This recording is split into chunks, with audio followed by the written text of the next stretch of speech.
Halo sahabat, Assalamualaikum. Semoga sehat selalu dan senantiasa berbahagia. Terima kasih udah subscribe dan menyimak video-video SLMT TV. Semoga Tuhan Yang Maha Esa selalu memberikan rezeki yang berkah dan berlimpah ruah untuk sahabat semua. Nah, kali ini SLMT TV akan membawakan alur cerita film yang berjudul Pandianodu. Bagaimana keseruan filmnya? Nggak perlu banyak basa-basi, ini dia alur ceritanya.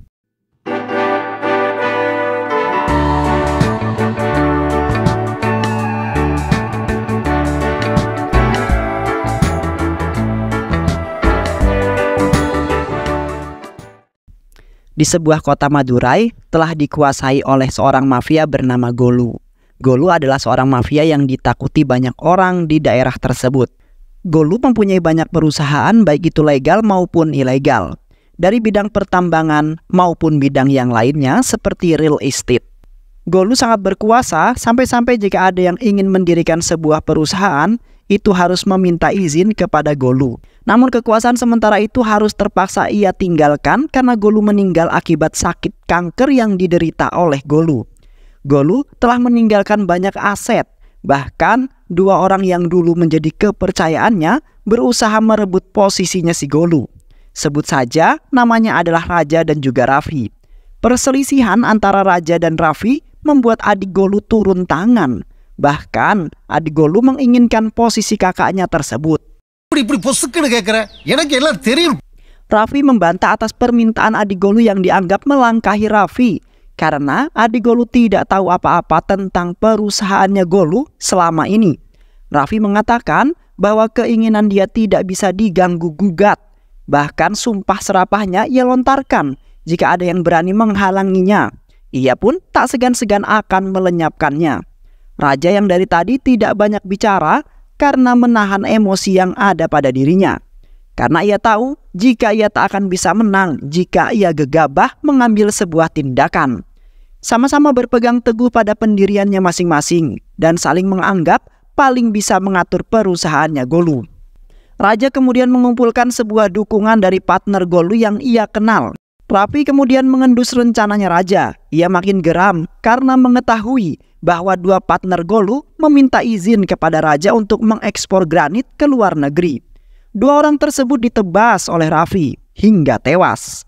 Orang-orang pada ketakutan dengan kelakuannya Raffi yang sangat ganas. Para pendukung Raja pun dibunuh oleh Raffi. Raffi akan menghajar siapa saja yang menghalangi keinginannya. Raja masih mengumpulkan pendukung untuk dirinya, yaitu salah satunya adalah seorang menteri. Awalnya Pak Menteri menolak ajakan Raja. Namun karena Raja punya kartu asnya Pak Menteri, bahwa dulu Pak Menteri pernah membunuh salah satu orang yang kini masih hidup di daerah Kenar. Raja menjanjikan Pak Menteri akan mengurus orang tersebut. Pak Menteri pun setuju untuk mendukung Raja sebagai gantinya Golu. Raffi tidak terima dengan hal tersebut. Demi kursi yang ingin didudukinya, Raffi harus menghilangkan Raja. Raffi membunuh Raja di depan banyak orang. Raffi menembaknya berkali-kali dan Raja pun tewas di tempat. Orang berlarian mendengar tembakannya Raffi. Sundaram, seorang pria tua, melihat kejadian Raffi yang membabi buta. Setelah penembakan itu terjadi, Raffi menemui Pak Menteri. Raffi memberitahukan bahwa orang yang pernah dibunuhnya telah dihabisi di Kenar. Pak Menteri yang awalnya marah kepada Raffi karena telah membunuh Raja, kini berbelok justru mendukung Raffi karena orang yang dimaksud tadi telah dibunuh oleh Raffi. Kini posisi Golu telah digantikan oleh Raffi. Merasa tidak ada saingan, Raffi berbuat semena-mena. Semua perusahaan diambil alih oleh Raffi tanpa terkecuali. Awalnya Pak Sundaram memiliki keluarga yang baik-baik saja. Pak Sundaram mempunyai dua anak bernama Siva dan juga Nagaraj. Siva pria pemalu dan culun. Ia tinggal bersama ibu, kakak ipar, dan keponakannya. Kakaknya Nagaraj bekerja di pemerintahan bidang pertambangan. Keseharian Siva adalah sebagai penjaga toko ponsel bersama sahabatnya yang bernama Ganesh. Diketahui Siva yang baik hati ini ternyata jatuh cinta pada Mawar. Keluarga Mawar menyewa tempat milik keluarga Siva sebagai tempat tinggalnya. Suatu ketika, Mawar mengadu kepada ibunya bahwa saat Mawar akan hendak pergi ke sekolah untuk mengajar, Mawar ini diganggu oleh sekelompok pria tak dikenal. Ibunya meminta bantuan keluarga Siva untuk memperingatkan kepada pria yang mengganggu Mawar. Siva yang mendengar hal tersebut menjadi garda terdepan untuk Mawar. Semua tertawa tak percaya, namun Siva bisa meyakinkan mereka bahwa Siva akan melindungi si Mawar. Mawar menunjukkan para pria yang mengganggunya. Siva tidak datang sendirian. Ia dibantu oleh Ganesh dan juga Seto, sahabat baiknya Siva. Ganesh membawa Mawar menjauh. Ganesh beralasan Siva tidak mengizinkannya melihat ia berkelahi dengan para pria pengganggu tersebut. Siva tidak pernah berkelahi. Ia meminta Seto untuk memberi pelajaran para preman itu. Siva hanya berlagak seperti habis berkelahi di depan Mawar.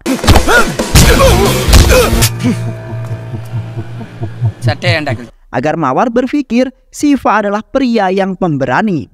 Mawar kemudian berterima kasih kepada Siva. Seto bertemu dengan mantan kekasihnya yang bernama Amu. Dulu Seto dan Amu saling mencintai. Namun hubungan mereka tidak direstui kedua orang tuanya Amu. Amu akan menikah dengan pria pilihan ayahnya. Namun ia menghadapi sebuah masalah. Amu diganggu oleh Barani. Barani adalah salah satu anak buahnya Raffi. Amu mengenal Barani ketika sedang merawat ibunya di rumah sakit. Merasa direndahkan karena Amu menolak cintanya. Barani mulai mengganggu keluarganya Amu. Seto merasa kasihan pada Amu. Seto kemudian ingin memberi sebuah pelajaran pada Barani. Kekuasaan Raffi di Madurai tidak dapat dikalahkan dengan tangan kosong saja. Ceritanya kembali ke Nagarats yang mendatangi perusahaan pertambangannya Raffi. Nagarats menemukan bahwa penggalian tambang Raffi melebihi batasan. Nagarats memintanya untuk segera menghentikan penggalian tersebut. Perintah Nagarats tidak diindahkan oleh stafnya Raffi. Mereka terus melakukan penggalian hingga memakan korban. Nagarats lalu menemui Raffi langsung dan meminta Raffi agar segera menghentikan penggalian itu sebelum korban semakin bertambah.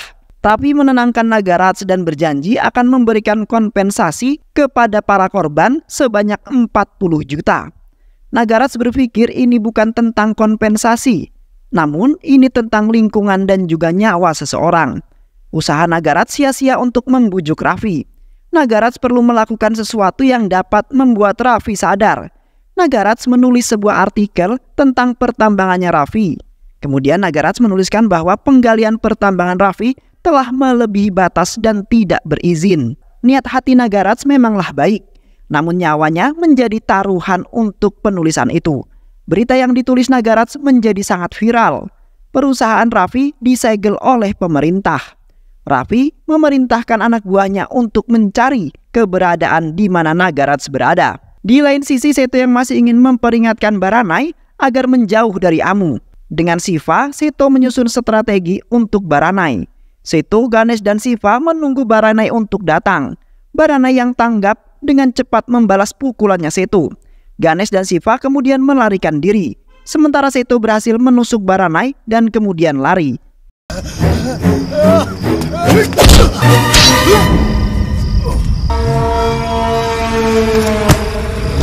Baranai dibawa ke rumah sakit. Seto kabur dan pergi jauh bersama Amu keesokan paginya. Kini Seto dicari oleh Raffi karena Seto telah menusuk Raffi. Keberadaan Nagarats berhasil ditemukan. Anak buah Raffi mengikuti Nagarats yang sedang berkendara. Mereka sengaja menabrak mobil Nagarats yang sedang melaju. Nagarats meninggal dunia. Keluarga Sundaram terpukul, lebih lagi istrinya yang tengah hamil harus kehilangan sang suami. Sundaram diminta untuk tanda tangan pemotretan bahwa kematian Nagarats disebabkan karena ia mabuk saat berkendara. Sundaram tak terima akan hal itu. Anaknya tidak pernah melakukan itu. Sundaram sempat berdebat dengan petugas. Sundaram makin curiga jika anaknya tewas bukan karena sebuah kecelakaan, melainkan sengaja untuk dibunuh. Asisten Raffi membenarkan Sundaram. Ia mengatakan bahwa Nagarats memang dibunuh atas perintahnya Raffi karena telah ngelunjak dengan si Raffi. Sundaram tetap tidak mau menandatangani berkas tersebut. Asisten Raffi terpaksa menandatangani surat pernyataan itu. Sundaram sakit hati dan ia berpikir untuk balas dendam atas kematian anaknya. Rencana Sundaram untuk menulis berita kematian anaknya ditolak oleh media karena tidak mau berurusan dengan si Raffi. Siva nampak mengintai rumahnya Raffi. Siva diam-diam mengetahui bahwa kakaknya telah dibunuh oleh Raffi saat ayahnya dipaksa untuk tanda tangan surat pernyataan itu. sahabat Siva, Ganesh, mengingatkannya untuk tidak gegabah. Ia harus menyusun sebuah strategi karena musuhnya bukanlah orang yang biasa, melainkan penguasa di Madurai. Siva harus mempersiapkannya dengan sangat matang jika ia tidak mau bernasib sama seperti Seto yang berada di tempat yang asing karena diincar dan dikejar oleh Raffi. Ganesh bergabung dengan Siva untuk membantu membalas kematian kakaknya. Berbulan-bulan Siva mengintai Raffi. Siva hafal sekali aktivitas yang dilakukan oleh Raffi setiap harinya. Siva yang juga seorang teknisi mencoba membuat sebuah alat penyadapan. Ganesh datang ke rumahnya Raffi sebagai sales ponsel dan meminta sebuah restu untuk membuka usahanya. Tak ada kecurigaan sama sekali, Ganesh memberikan hadiah sebuah handphone kepada asistennya Raffi. HP itu sudah dipasang alat sadap oleh Siva. Jadi kini Siva lebih mudah melihat rencana-rencana Raffi yang akan ia lakukan di setiap harinya. Di sisi lain, istrinya Nagaraj telah melahirkan seorang anak. Ia sedih karena suaminya tak bisa melihat anak keduanya. Sundaram yang masih belum terima atas kematian anaknya tersebut mencoba kemudian menghubungi pembunuh bayaran yang dikenalkan oleh temannya. Tak ada satupun yang berani menerima tawaran Sundaram untuk membunuh Raffi. Sampai ia bertemu Bang Qodir. Bang Qodir bersedia membantu Sundaram. Bang Qodir membuat Sundaram mengambil semua uang tabungannya demi membalas kematian Nagaraj. Sundaram tak mengetahui jika Siva juga merencanakan sesuatu terhadap Raffi. Siva berencana membunuh Raffi di Kunur, Trichy Chhatrapati Tirula, di mana Raffi lengah dari penjagaan. Siva sudah siap untuk menyerang Raffi meski dengan perasaan yang sangat takut. Namun belum melakukan aksinya, Raffi lebih dulu disergap oleh sekelompok gangster yang sangat bengis. Para gangster itu dihajar oleh Raffi. Para gangster tersebut kabur, lalu Raffi mengejar dan menangkapnya. Raffi mengetahui bahwa gangster itu suruhannya Bang Qodir. Siva juga membuntuti Raffi yang datang ke sebuah restoran bersama Baranai. Di restoran itu Bang Qodir sedang makan bersama keluarganya. Bang Qodir ketakutan melihat Raffi yang datang secara tiba-tiba. Bang Qodir mengaku bahwa ada seorang Pak Tua memintanya untuk membunuh Raffi. Pak Tua itu telah membayarnya dengan sejumlah uang yang sangat besar. Keluarganya Mawar datang untuk membahas hubungannya dengan Siva. Siva tak antusias seperti biasanya. Tak ingin mengecewakan kedua belah pihak, Siva nurut saja. Siva yang tak fokus itu kemudian masih memikirkan balas dendam akan kematian kakaknya. Begitu pula Sundaram, ia harap-harap cemas apakah Raffi berhasil dibunuh. Sundaram menelpon Bang Qodir. Bang Qodir pun mengatakan jika dirinya gagal membunuh si Raffi dan akan mengembalikan uang Sundaram malam ini jam 8 di dekat halte bus. Nyatanya Bang Qodir sudah berkomplot dengan Raffi pada saat itu. Bang Qodir menelpon asistennya Raffi memberitahukan jika ia akan bertemu dengan orang yang menyuruhnya untuk membunuh Raffi. Siva yang mendengar percakapan Bang Qodir dan asistennya Raffi yang telah disadapnya. Siva penasaran dengan orang yang memiliki tujuan yang sama untuk melenyapkan Raffi dari dunia ini. Malam pun tiba, Sundaram pergi ke tempat yang dimaksud oleh Bang Qodir. Tak sengaja Sundaram melihat Raffi berada di dalam sebuah bis. Menyadari Sundaram telah terjebak, ia segera lari. Siva yang juga menyadari bahwa orang yang menyuruh Bang Qodir adalah ayahnya, kemudian Siva berusaha melindungi sang ayah tercinta. Aksi saling kejar-kejaran pun terjadi. Bang Qodir juga ikut melarikan diri, namun dicegah oleh anak buahnya Raffi yang lain. Qodir menjatuhkan tas yang berisi uang Sundaram, namun ditemukan oleh Ganesh, sahabatnya Siva. Sundaram tak sadarkan diri. Siva kemudian menemukannya di dalam pergudangan. Siva harus keluar untuk membawa ayahnya ke rumah sakit. Siva kemudian menutup mukanya supaya tidak diketahui oleh anak buahnya Raffi. Siva yang ketahuan pada saat itu oleh Baranai kemudian dihajar oleh Baranai. Dengan muka yang tertutup, Baranai tidak dapat mengenali wajahnya Siva. Namun Baranai mengingat kalung yang dipakai oleh Siva. Siva kemudian berhasil lolos dari serangannya Baranai. Siva kemudian membawa ayahnya ke rumah sakit. Siva meminta petugas rumah sakit tidak memberitahu ayahnya jika Siva yang membawa Sundaram ke rumah sakit. Melihat kondisi ayahnya yang sangat menyedihkan, Siva tak mampu lagi membendung rencana balas dendam yang ia harus lakukan. Ia ingin segera menghabisi nyawanya Raffi pada saat itu juga. Di kesempatan lain, Syifa mengetahui rencana Raffi yang akan menemui seorang kepala menteri di teater malam ini. Syifa kemudian datang ke teater tersebut. Setelah pertunjukan selesai, Syifa mencari Raffi. Syifa berada di kamar mandi saat tengah menyiapkan senjata untuk membunuh Raffi. Syifa kaget ketika asistennya Raffi menggedor pintunya. Asisten Raffi menyuruh Syifa untuk keluar. Dengan tenang Syifa keluar dari toilet tersebut.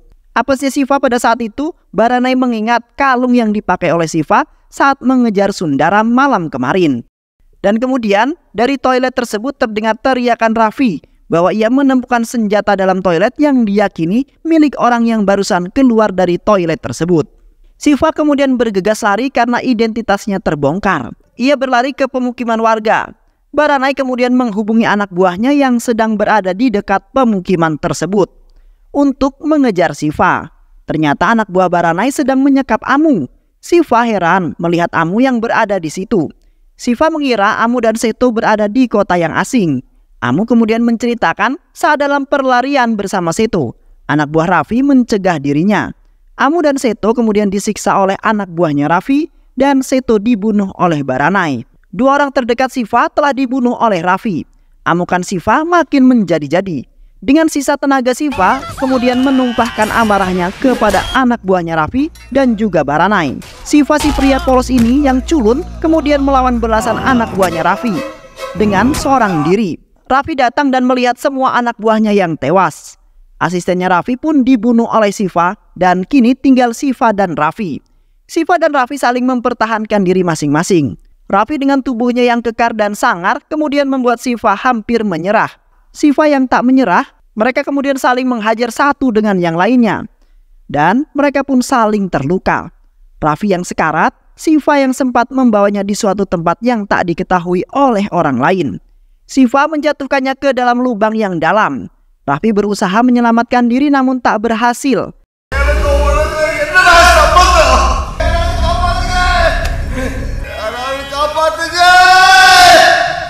Kemudian mayatnya Raffi yang dibuang tersebut ditemukan 20 hari kemudian, di mana saat Syifa dengan identitas samarannya memberitahu kepada pihak kepolisian. Kematian Raffi disambut bahagia oleh banyak orang, terutama Sundaram. Syifa dan Mawar kini telah menikah. Syifa mengembalikan uang Sundaram yang ia pinjam untuk pesta pernikahan. Sadar bahwa tas yang berada di lemari Syifa adalah tas yang ia gunakan saat bertemu dengan Qodir. Sundaram kemudian menangis dengan sangat bahagia bahwa selama ini Syifa telah mengetahui rencananya Sundaram. Sundaram yakin apa yang terjadi dengan Raffi adalah perbuatannya Syifa. Sundaram kemudian memeluk Syifa dengan sangat bangga. Keluarga Sundaram kembali bahagia. Sundaram yakin Nagaras juga sudah tenang berada di alam baka. Dan film pun selesai.